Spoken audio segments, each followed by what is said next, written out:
স্বর্ণের খনিতে বিশাল মজুদের সন্ধান।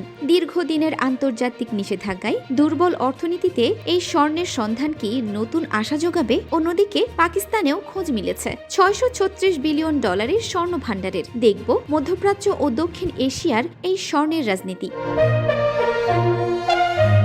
দর্শক, মধ্যপ্রাচ্যের সংবাদ মাধ্যমগুলো জানিয়েছে ইরানের অন্যতম পুরনো স্বর্ণখনি সাদানে এই স্বর্ণের বিশাল মজুদ পাওয়া গেছে। কুর্দিস্তান 24 ও ফার্স নিউজের প্রতিবেদনে এই তথ্য জানানো হয়। এই সাদান স্বর্ণখনিটি পূর্বাঞ্চলীয় দক্ষিণ খোরাসান প্রদেশে অবস্থিত এবং এটি বেসরকারি মালিকানাধীন।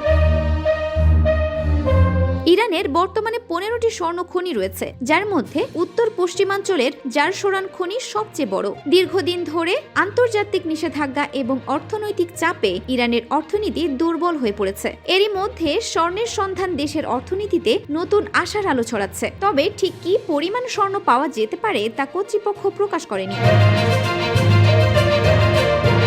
এদিকে একই ধরনের আশা জাগিয়েছে পাকিস্তান।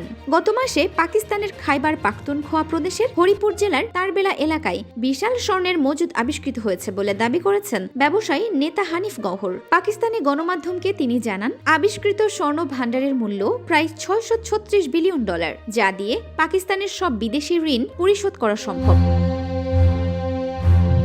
তিনি আরও জানান, অস্ট্রেলিয়া ও কানাডার দুটি ড্রিলিং কোম্পানির সঙ্গে খনন কাজের জন্য যোগাযোগ করা হয়েছে। ইরান ও পাকিস্তানের এই স্বর্ণ ভাণ্ডার কি আঞ্চলিক অর্থনীতির গতিপথ বদলে দেবে? আন্তর্জাতিক নিষেধাজ্ঞা মোকাবিলায় ইরান কি এই সম্পদ কাজে লাগাতে পারবে? কমেন্ট বক্সে আপনার বিশ্লেষণ জানান।